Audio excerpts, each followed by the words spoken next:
The question is, a dealer purchased a washing machine for rupees 7,660 rupees.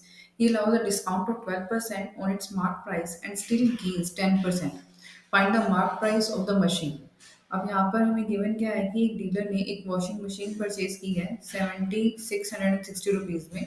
उसने उस पर 12% का डिस्काउंट दिया मार्क प्राइस पर, राइट। अभी ये मार्क प्राइस नहीं है, ये उसने खुद परचेज की है। मार्क प्राइस पर उसने 12% का डिस्काउंट देने के बाद भी उसे 10% का गेन हो रहा है।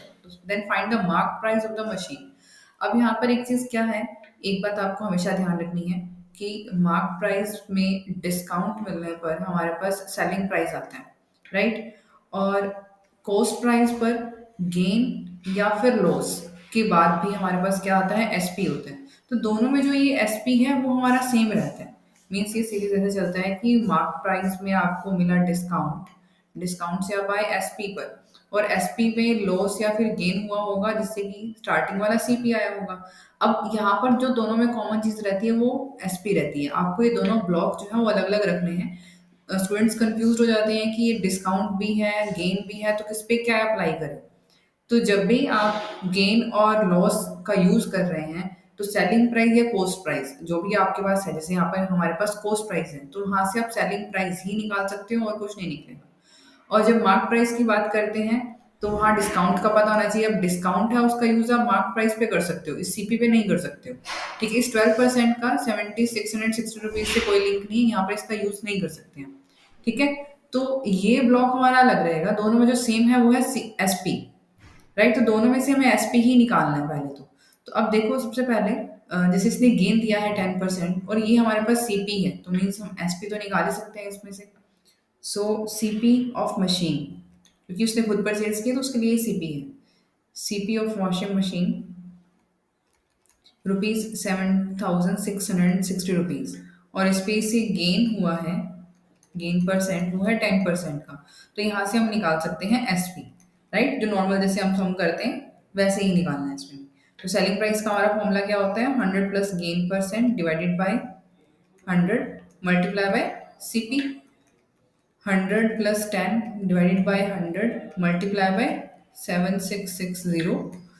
110 divided by 100 multiply by 7,660 rupees. तो यहाँ पर इसको सॉल्व करके हमारे पास आ जाएगा, मल्टीप्लाई करेंगे 766 को 11 से तो 8426, 8,426 रुपीज हमारे पास इसका एसपी आ, राइट।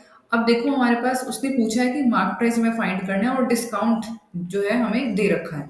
एसपी हमारे पास आ चुका है, दोनों में सेम जो होता है वो एसपी होता है, राइट। अब एक बात आपको ये ध्यान रखनी है कि जैसे एसपी और सीपी में से कोई एक मिसिंग होता है तो हम एक ही फॉर्मूले की हेल्प से हम फाइंड कर लेते हैं।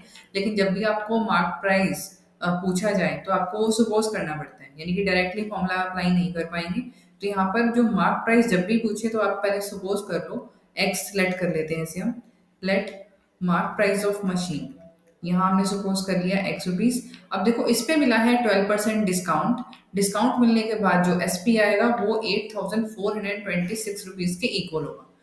ठीक है, तो यहाँ से हमें पहले निकालना है डिस्काउंट। अब डिस्काउंट का परसेंटेज कितना है, 12% है। So discount will be 10% of x, 12% of x, 12/100 multiply by x. ये हमारे पास डिवाइड हो जाएगा 4 पे,